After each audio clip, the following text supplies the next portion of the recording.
Hello, and my name is Peter Rushmer, and I'm your host today of a Half Dozen Things podcast.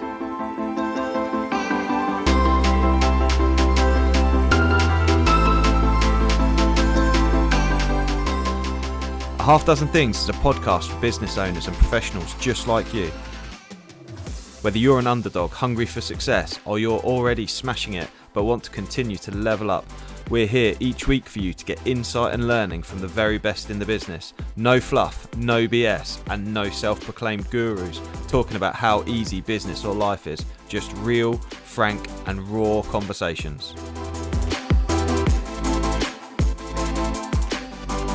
Hey Pete, the Rushmer, as you I think now called on LinkedIn. That's exactly it. Yeah, I am the Rush apparently.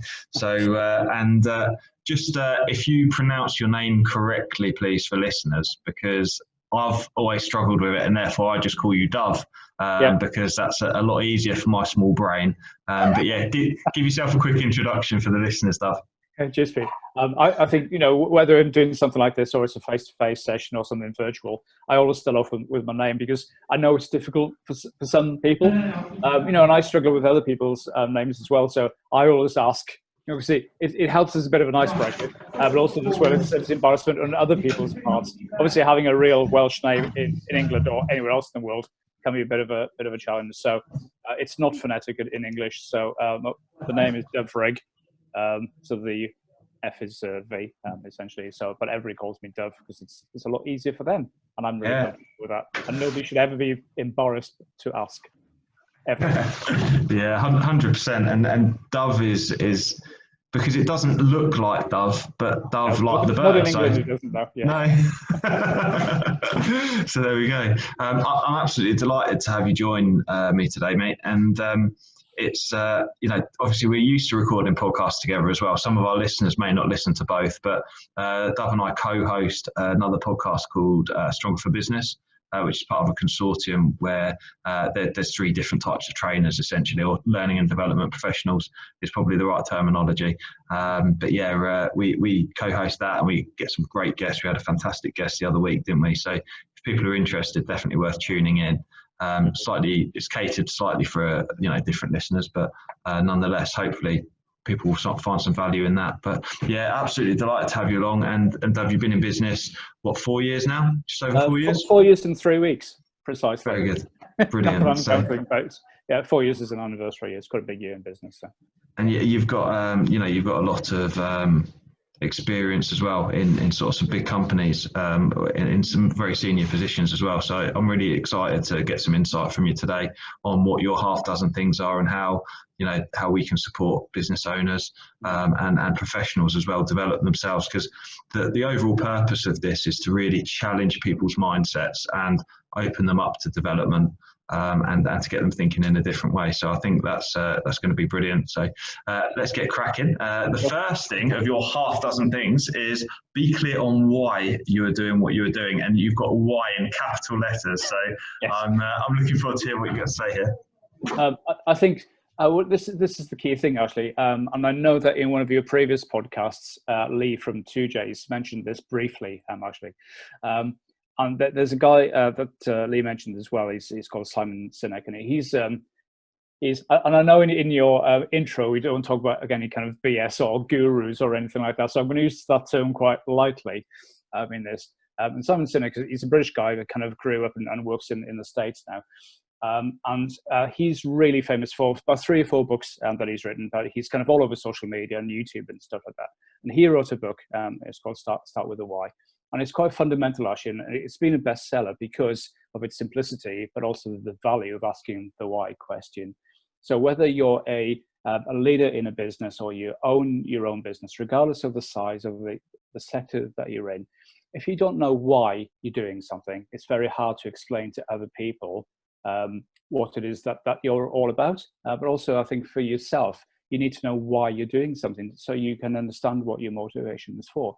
So I know, Pete, that you're really clear on your why, and I am as well. And fundamentally, for setting up my own business, it's quite the same as when I was essentially a head of L&D in a large corporate. It's because essentially I want to help other people. I had lots of opportunities, people who invested a lot of time and effort in me in the past, just about putting that fundamental. That is why I set up my own business. That is my why.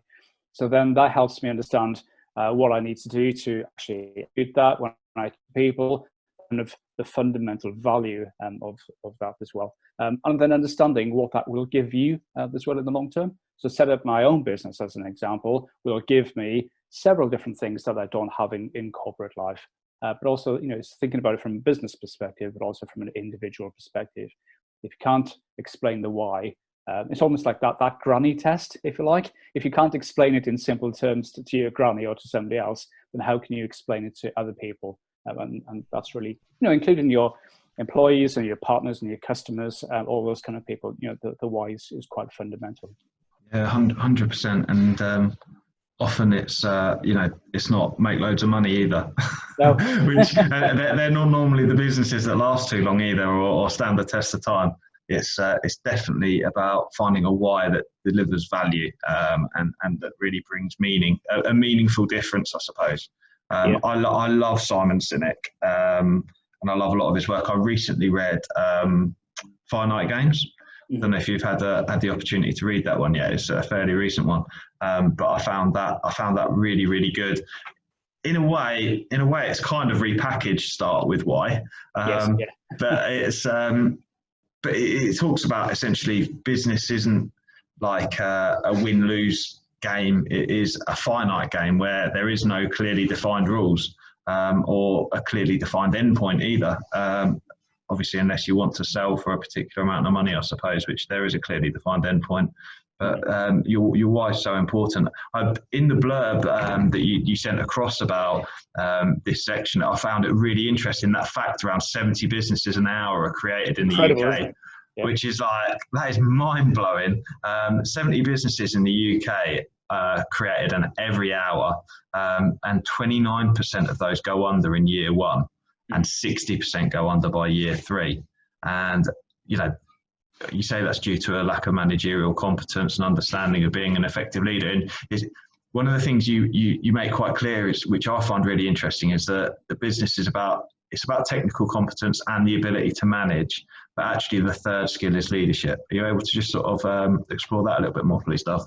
Yeah, absolutely. And going back to the heading of understanding your why. Your why is your foundation for your business, but it's also almost your end point, because that's what you're aiming towards.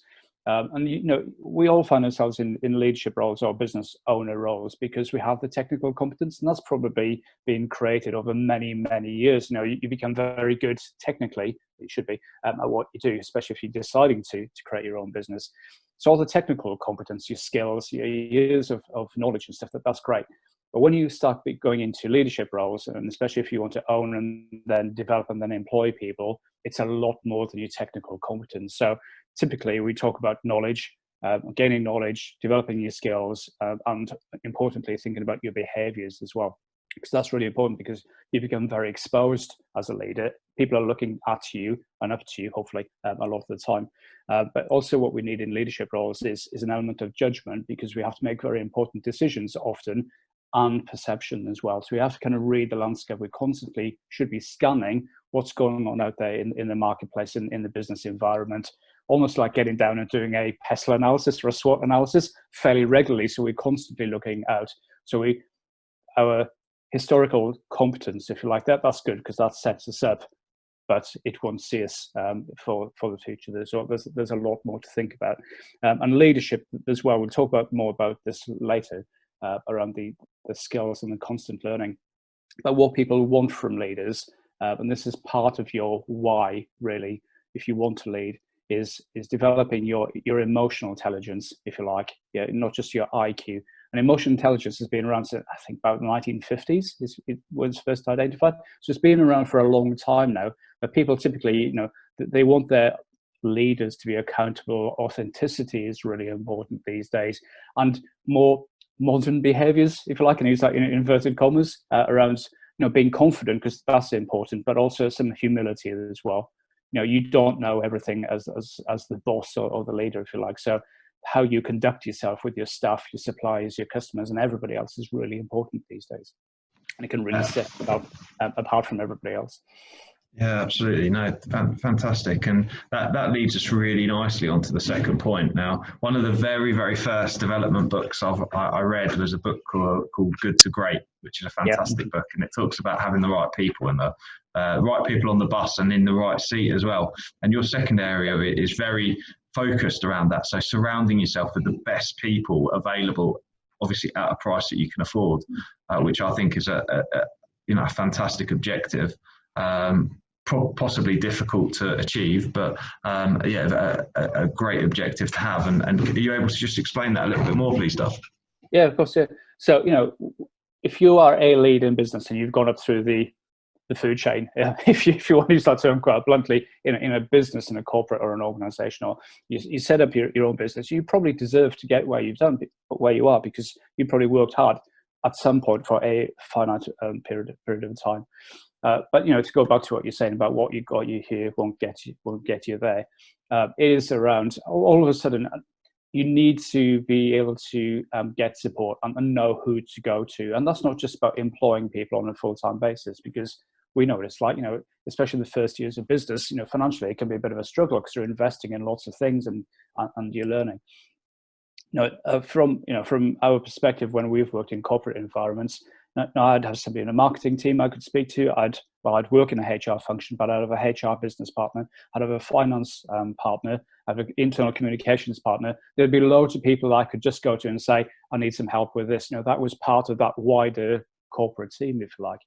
But when you're self-employed or you've got a smaller business, you don't necessarily have those people, a 5-minute walk from your desk, as an example. So it is things like going to networking events, as an example, getting to know people who can help you. And sometimes there isn't a fee or a charge for that, because that's reciprocated often as well. So it's just asking for help. I think a lot of people don't have the confidence, or they're just not comfortable in asking for help. I'll muddle through it. I'll get on with it. So when I say surround yourself with the best people, not necessarily employing those people, but going out and looking for help and asking for help, because especially stepping up internally within a larger organization, or you set up your own business, you can't do everything by yourself. We are very good at what we do. And I knew when I set up my business, accountancy is not my strong point. Thank God I had a finance business partner in my employed role previously. So the first thing I did was to find out and found an accountant, because that's not in my skill set.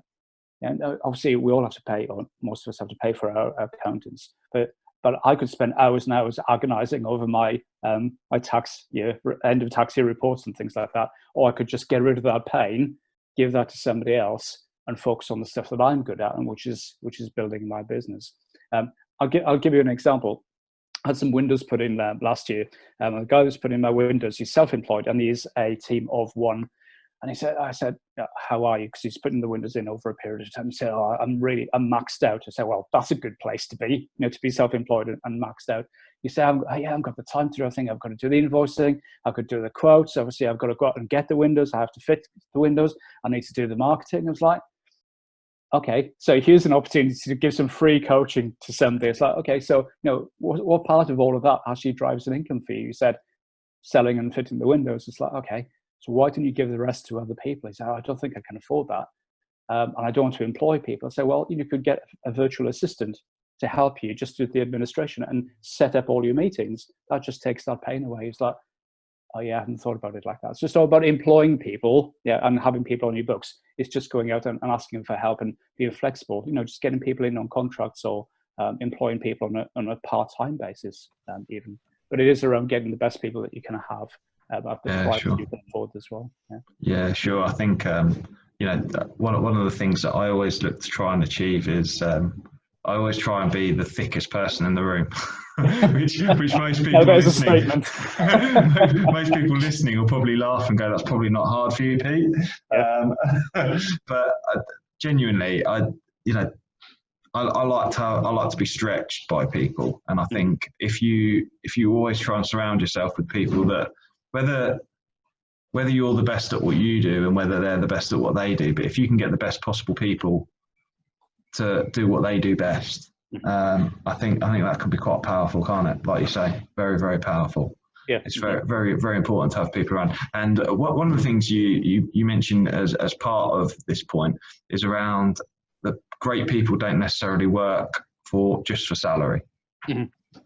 And are you able to just sort of cover a little bit about motivation, for example, Dov, and your experience of people being motivated by things other than money? Yeah, motivation is one of my favorite subjects, actually, because we all have bills to pay fundamentally. I mean, if this was a session, I'd be asking people, okay, what motivates you? I'd guarantee about half the room would say money, because ultimately that's why most of us got to work. If we didn't have to earn money and pay bills and be concerned about the bills, then a lot of us, not all of us, some of us would choose just to buy a yacht and sail around the Caribbean.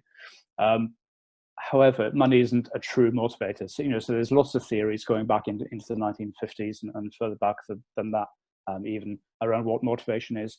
And lots of people are motivated. So if you take it out of context a little bit, how many of us decide to learn to do something new, like play a guitar or do some gardening or just take up a new hobby? We invest a lot of time learning different things because we're motivated by that. So it's not just about money. Setting up a business, I'm sure there's lots of people listening to this who have had previous jobs where they've earned more money, as an example. In my first year, I took a massive drop in income, but I knew that was probably going to happen. But my motivation to set up my business and do something I wanted to do a long time was much more motivating than earning the salary that I was earning before. But essentially, people, like you said earlier, a lot of people want to be stretched. They want to be developed. They want to have autonomy in their job roles as well. So, for ourselves, it's finding what really and truly motivates us. But for people who employ people, it's actually finding out, what is it that motivates them. And actually, often, having skills, learning and developing, and having autonomy to make decisions are some of the most motivating things for people. Actually, it's not just about the hard cash. Yeah, that's absolutely right. And I always thought that I was motivated by money. It was such a big thing for me that I wanted to earn more and more and more. And it's only since I've been doing this that I've realised that actually I love the ability to be able to wake up and go, I'm going to do this today, or I'm going to do that tomorrow. And having that freedom of choice is actually so much more powerful for me.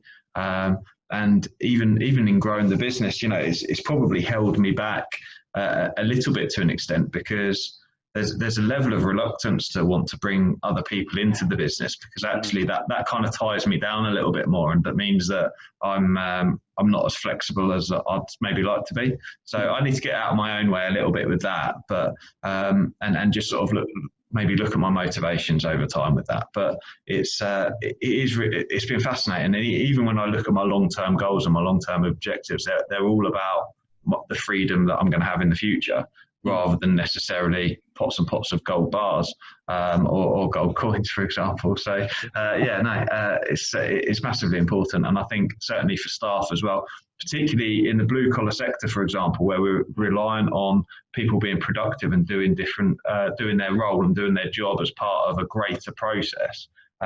Autonomy can feel quite low in that. So it's very important when businesses look at process to actually really involve the team and be able to get feedback as well, because that drives motivation as well, doesn't it?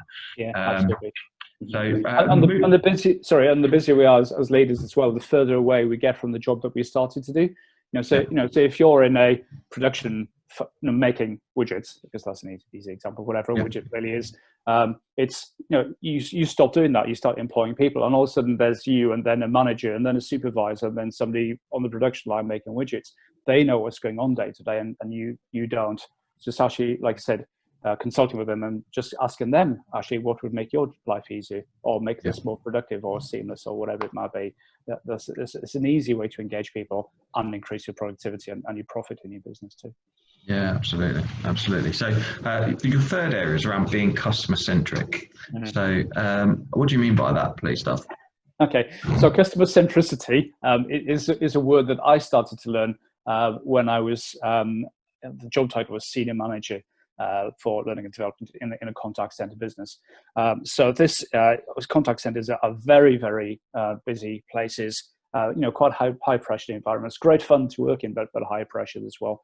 And one of the things that sets you or any business from another business is how well you interact with your customers. You've got your products and your services, but most of us, in most industries, there's somebody else doing what we do. Yeah. So the thing that really sets you apart, except for price, is the quality of your service, essentially.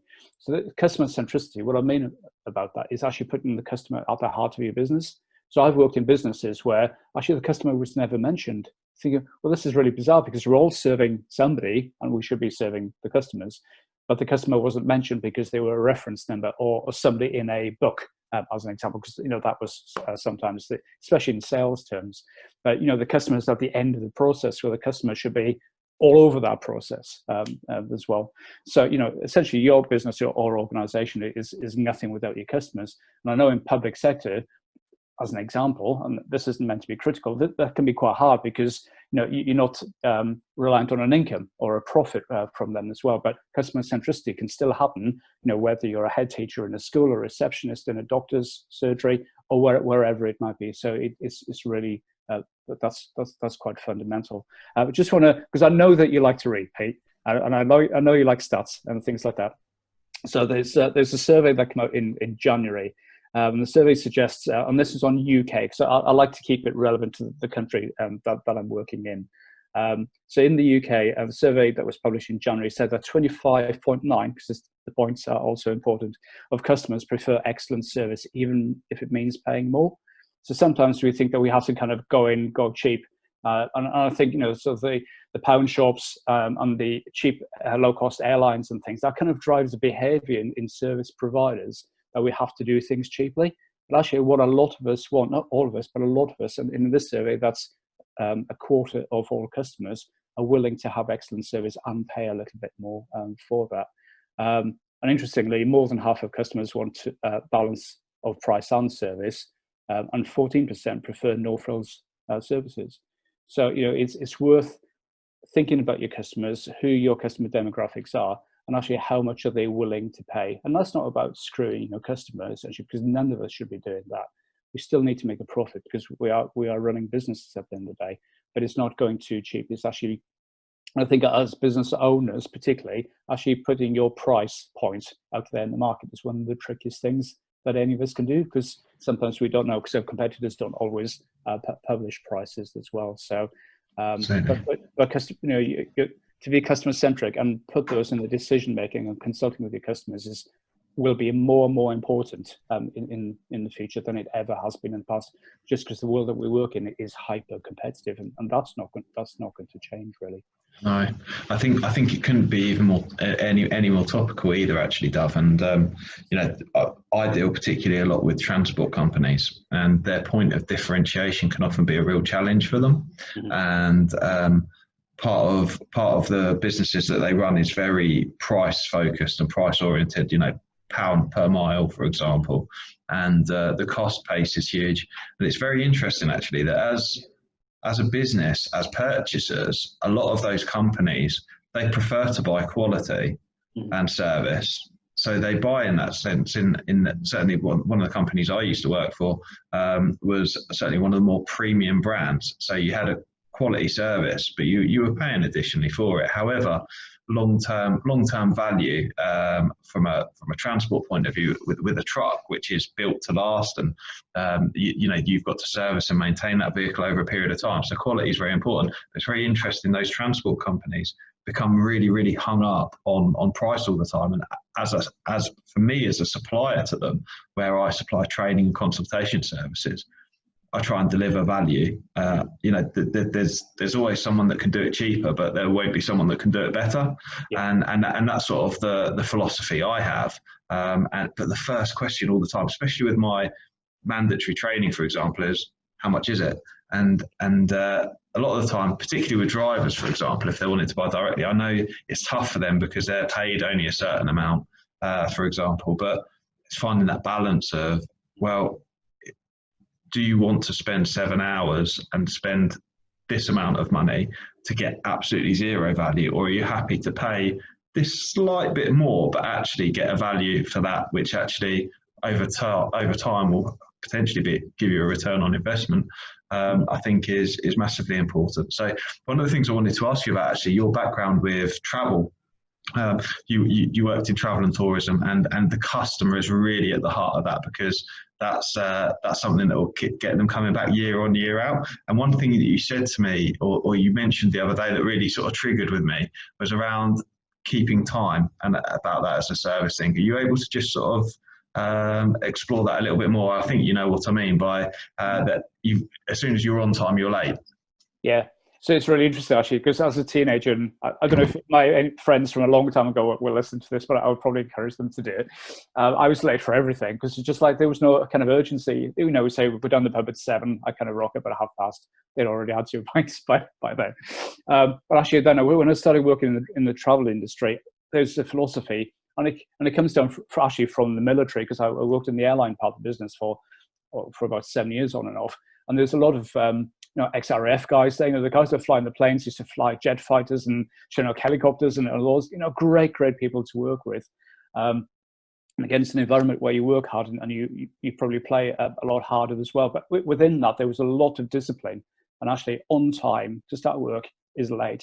So if we had a report in time, even if it was at 4:30 in the morning, you'd be there ready to start work at 4:25 in the morning.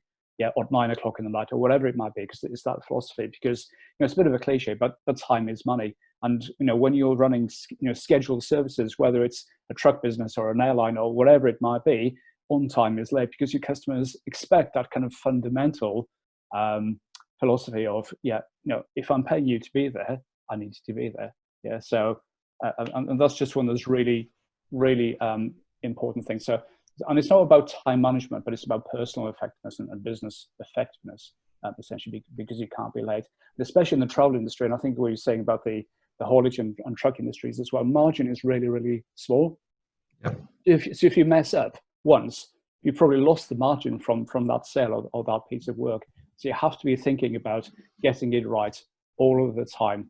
And that's a big ask, really is, and it's hard to do. But where your profit margins, and the business I was working in, so I worked for Thomas Cook for a long time, margin was never any more than 5%. Now, I'm not telling stories out of school. Well, the business doesn't exist anymore. However, that was fairly common knowledge. So if an airline was late taking off and a customer complained and there was compensation, then you'd probably lose that 5%. Just because the aircraft was taking off, or if your hotel wasn't ready on time, or the quality of the food wasn't right. Or of course, once one thing goes wrong, then customers it opens up their radar, and they're constantly then looking for things that are not right rather than things that are working well. So as soon as you start getting complaints and your reputation starts to go down the pan, your margin just disappears. And it's hard to get a good reputation, but harder to maintain it. Yeah, 100%. And it's just interesting because a lot of the people listening who may be in the transport sector or in other sectors where the margins are low, that time element is such an important factor as well, which was why I wanted to refer back to it, because timing is everything, and the delivery of quality and perceived quality is very, very important too. And, I think it's very difficult when you work in a sector where the consumer is everything, and when you've positioned yourself, for example, Thomas Cook, which is a great example, not so great for those that have worked for them recently, and obviously have had quite a challenging year so far. I would say a very, very challenging year, or couple of years. Now, they were in a business where, while service was important, they were kind of the mainstream supplier alongside Thompson, which is now TUI, for example, as a direct competitor that would have provided people for years cost-effective holiday solutions. And actually, they're probably riskier because they're a bigger size, they're more leverage, lower margin, they're more at risk than, for example, I don't know, the people who niche down, like sandals comes to mind, for example. I don't know a lot about the travel and tourism industry, but I imagine they're a slightly higher price point, a better experience for the client. But in turn, because they're differentiating and they're then able to charge a better margin and therefore making a better margin, which overall means that they've probably got a more robust business model. Is that your experience with that sector? The travel sector, like many sectors, you get all the different price points. So when I was in TC, because I used to do a lot of the induction training for UK staff and overseas staff as well, we had this vertically integrated model, as it was known then. So literally all the way from your first customer touch point, if you like, from website or contact center, of the shops on the high street, to the online services, to the airline, to in resort, to having your own hotels. That was the whole kind of thing was all part of the organization. Not all businesses, so you give another example about choose to do that. But also as well, when you work for a large corporate, then you can segment your customers. I think that's the correct marketing term. So you can have the kind of the cheap and cheerful holidays, if you like, or you can have the top end, all under that one umbrella brand. Or you could choose to be a business that I'm going to niche down and be very, very good at what I do with a very, so you use sandals as an example. So, there are family holidays, but there are adults only holidays where they don't permit children on their holidays. And, that is quite a niche market. And I think it's all in the Caribbean as well. So, as a business, going back to kind of the first point about going back to your why, why do you want to do what you do? And then what are you going to do? And then how are you going to do it? Are really, really important first things, because then that determines everything else that you do afterwards. But I think there's a danger that you can be all things to all people, and then that really dilutes your product as well. So it's definitely, if you don't know how to do that, it's worth speaking to somebody that who is a marketeer or who can help you with that. If your business is sizable enough, then and you can start to lose your way. No, perfect. And that comes on quite nicely, actually, when we start talking about marketers and we talk about communication. So there's obviously different elements to that. Are you able to just explore that? That's your fourth point. So if you're able to just explore that a little bit more, please, Duff. Yeah. So wherever I go, communication, people will say communication is the biggest problem. It's like, well, what part of communication? It's like, they list like 10 different things as an example, but it's the same everywhere. The context is different and the problem might be slightly different, but essentially communication is a major problem. So I think on a one-to-one level, as a business leader or a business owner, communication is the one thing that businesses and individuals fall over with. We love to talk with two or three. As an example, we're communicating all the time, whether it's on social media or on email or WhatsApp groups or whatever it is. We're communicating. There's just like, are we doing too much of it? Are we not doing enough of it? Is what we're doing right? And it's something that we really, really should give a lot more focus and attention and energy on as well. Interestingly, and lots of people will agree with this, is that we are never taught to listen, ever. Teachers would say, "Are you listening?" We're like, "Yeah, maybe," as an example. But there's so much going on in our brains, consciously, unconsciously. A lot of the time, we're not listening, but it's the fundamental skill. So whether you're a business owner or you're a leader, how much of your time are you actually listening to what's going on? How are you listening to your people? How are you listening to your peers, to your suppliers, to your customers? Are you asking the right questions? Because communication is not just about transmitting. It's more importantly, it's about receiving, doing something with that information, and then having a suitable response off the back of that. There was a survey last year, and it suggests up to two-thirds of 1,000 people surveyed would consider leaving their employer just based on the culture of communication in that business. 2/3 of 1,000 people, because the communication was so bad in that organization. That's quite a shocking stat, isn't it? But probably not surprising. So we've all got horror stories of that. Yeah, so bad, but not surprising at all. It's such an important part when there's multiple stakeholders as well, which there always are in a business. You got your internal communications, you got your external communications, multiple stakeholders, and it's so easy because people don't listen. They don't listen at all. I've got a funny memory when I was a young lad, and I grew up. My initial work was in hospitality in the pub sector, and I had an old Kiwi landlord who he said to me, "Do you know what, boy?" He goes, "I can listen." He goes, "I can listen to every conversation that's happening in this pub." And I'm like, "Right, okay." And he was like, "Superhero." Yeah, I was like, "Right, okay." He was a little bit odd sometimes, but the key message from him though was 2 ears, 2 eyes, and 1 mouth, and you do twice as much looking and listening than you do talking, for sure. And I think that's so vital now, especially with all the different channels of communication as well. Mm-hmm. And I think because all the virtual communications we've got, they're great, but when things return to whatever the future will hold for us, I think that face-to-face communication is so important.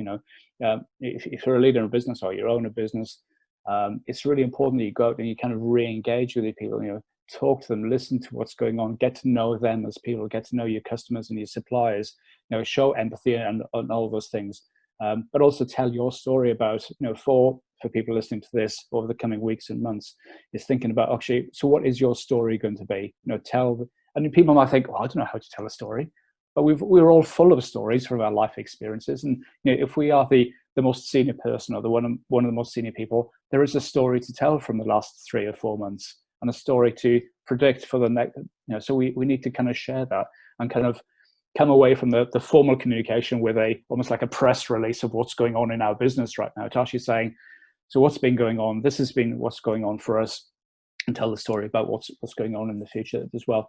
Share the new vision. If your strategy needs to change, tell people about it. Don't push it out in an email. You still need to engage people around that as well. And maybe your standards need to change now, or some interaction with your customers, your suppliers, that needs to change as well. So it's really important that you're really clear on that, but then you're clear in your communication to other people as well. That's really resonated with me, because one of the things it's caused me like sleepless nights. I've not really known what to do. Part of our offering is around first aid training. Mm-hmm. And with the current situation, I'm faced with a real challenge, because from a practical point of view, my costs have massively more than doubled, because we have to provide PPE for each individual. They're going to initially get essentially their own first aid kit as part of the process. So I need to provide them their own bandage. We'd previously have used a first aid kit, and we'd use it again and again, which seems absolutely mad in the current world that we live in. But if you rewind 2-3 months ago, totally acceptable, right? Yeah. Totally acceptable. And we'd do, whilst we'd protect the mannequin, we'd do rescue breaths and CPR and what have you.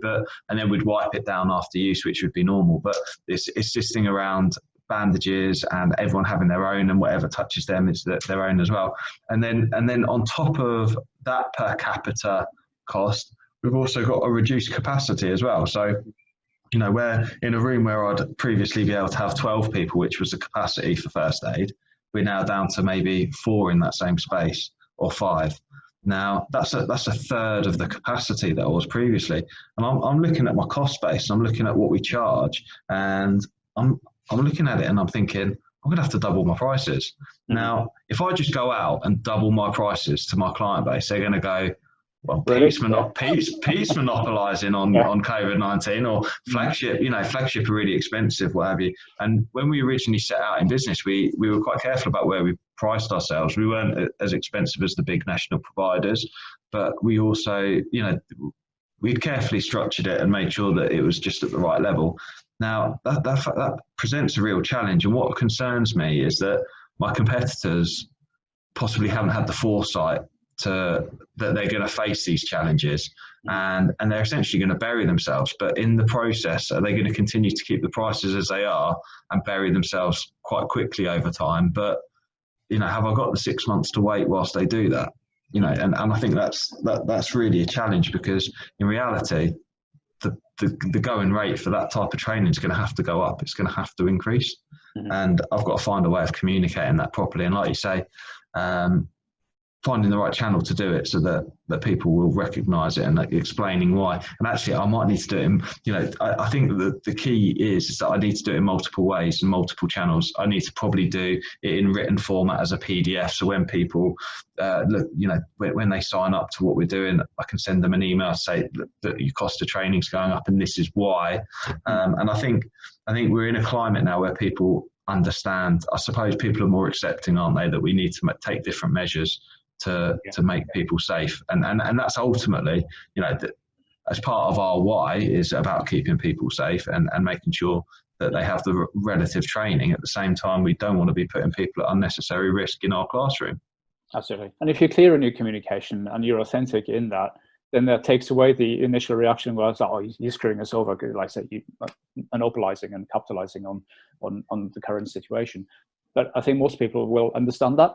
It might be hard for them to accept that, because their costs are going up and their income and the profits are probably going down. But that is the reality of where we are at the moment. As long as we communicate that, then ultimately it's the customer's choice. But you've got to make your business survive, because ultimately that's what you need to do, so that you're there to provide to your customers in the future as well. Yeah, it's fascinating, isn't it? Really. Okay, so moves us on to our fifth point around learning to develop yourself and others, which is obviously very, very topical, particularly with what we both do. So tell me a bit more about that. Well, you kind of expect both of us to be quite passionate about this one, so we won't labour this one too much, because this might be the favourite subject, if you like. But we all spend a lot of time in informal education, through school or college or university or whatever we've done. And for those of us who've done professional qualifications, after that, there's been a lot of formal learning. When you work in an organisation, hopefully, that there's a good amount of investment in you as an individual. But sometimes, if we are self-employed or we work in smaller businesses or organisations where there isn't as much thought into that, or the investment or the capital isn't there to do that, then we stop learning in a more formal way. Also, there's lots of different ways to learn. You can learn formally by going on courses or whatever it might be. We can learn by having coaches and mentors, which we'll talk about in just a second. Or there's lots of informal learning, because what's always interesting when you ask people, what have you learned over the last 6 months? They go, what do you mean? I haven't been on a course. It's like, yeah, but you don't have to be on a course to learn stuff. What is it now that you didn't know 6 months ago? And actually go, well, actually, I didn't know how to do this, or I didn't know how to do this, or, what have you learned in the last year or 5 years? Hopefully, we're all growing and learning informally, just making sure that we do something about that. And then go back to that Marshall Goldsmith book that we spoke about earlier, about what got you here won't get you there. That talks about our behaviours, really, and those kind of really unconscious, annoying habits that we have that pay people off sometimes, but we don't know we're doing it, because it's unconscious. And a lot of us, we tend to be really, really busy people, and there's a lot to think about. We're thinking about keeping the customers happy, making sure that the staff are in on time, doing what we've asked them to do. We've got budgets and things to think about. There's a lot of stuff going on. And often one of the things that falls to the bottom of the list, even if it makes the list, is actually our own professional development. It's a conversation I have with managers often is, if we are learning, hopefully we're improving, especially if we are implementing what we learn, because that's a really important bit. Learning it's okay, doing something with it is harder, but that's the necessary bit. If we stop doing that, we're not plateauing, we're actually decreasing our skills and our knowledge, because there's other people out there learning. And it's not just about professional qualifications, it's learning about what customers want, as an example, or learning the best way to attract new talented people into your organization. What's going on out there in a much more broader, holistic sense, if you like. So if we stop learning, we're not plateauing, we're actually decreasing our capability to lead and manage our businesses, because there's other people out there, very, very smart people, who are constantly learning. They've got coaches, and maybe more than one coach. They've got different mentors for different parts to help them with different parts of their business. They've got people who are critical friends will say, why the hell are you doing that? Somebody who will be really honest with you, that you can trust and they trust you. People who will support you and challenge you as well. So it's not just about formal learning, just constantly learning to keep on top of your game. And that's something that we all have to do, because we will fail and businesses will fail if you don't keep on top of things, essentially. And like I said, that can be formal learning, but informal learning, and actually just understanding what your marketplace is like, what your competitors are doing. That's all learning as well. So that's really, really important. Yeah. Well, one thing I just wanted to explore with you, Duff, to see what you think, but certainly a line of thinking for a lot of people, increasingly, as we're in a knowledge-based society now, where back in the day people had just paid loads of money for encyclopedias and everything's just available at the touch of a button. And actually, the challenge we've got now is knowing what the right source of information is. For example, now one of the questions I've got for you is actually, is formal learning a thing of the past, and is actually on-demand learning, or learning or specific learning around a particular function or role more valuable now than what we've known previously with degrees and university education? Well, that's a big subject. We could talk about that for an hour. By the way, you've got 2 minutes to answer that question. Go now. No, okay. Okay, so the answer is, it depends. I guess is the really unhelpful answer to that. I think for a number of years, L&D practitioners, so people who lead learning and development functions and businesses, will know that just-in-time learning, as a phrase, is much more effective, because somebody says, I don't know how to do this. And that could be something like a skill in a production line, as an example. So the just-in-time learning is somebody who may be the supervisor will go, right, let me show you how to do this, as an example. So it's there, there was a need, you've expressed the need, I've helped you with that need, now you can do it. Great, just-in-time learning, hyper efficient, really, really low cost, or low cost or no cost sometimes. Versus the kind of more formal education about going to business schools and things like that. So I've worked at business schools in the past, and formal business schools and sector specific ones as well. And they can offer a really great experience as well, but sometimes that isn't just in time. And sometimes that can fall down then, because the transition of the learning isn't always applicable, because what you're learning, you're not implementing straight away. However, that said, there may still always be a place for MBAs and things like that, for people in senior roles. But there is a whole discussion about formal learning, and this is even across school, college, and universities, where there is so much information available online. There is a very left field conversation about, actually, do we need universities in the future? Because actually all the information is available, a lot of the information is available to us. So do we need to spend 3 years in uni, as an example, when realistically we could do specific chunks of information online in our bedrooms on our laptop and get a certificate off the back of that. So the world is changing really, really quickly. But what's really important from a learning perspective, I fundamentally believe, is the need needs to be really, really clear on how that person's going to implement that learning. It's going to be really clear as well, so that the individual or the business gets almost an immediate return on investment, because that's very motivating for them. And then there's the value add for the organization. 100%. Work smarter, not harder, right?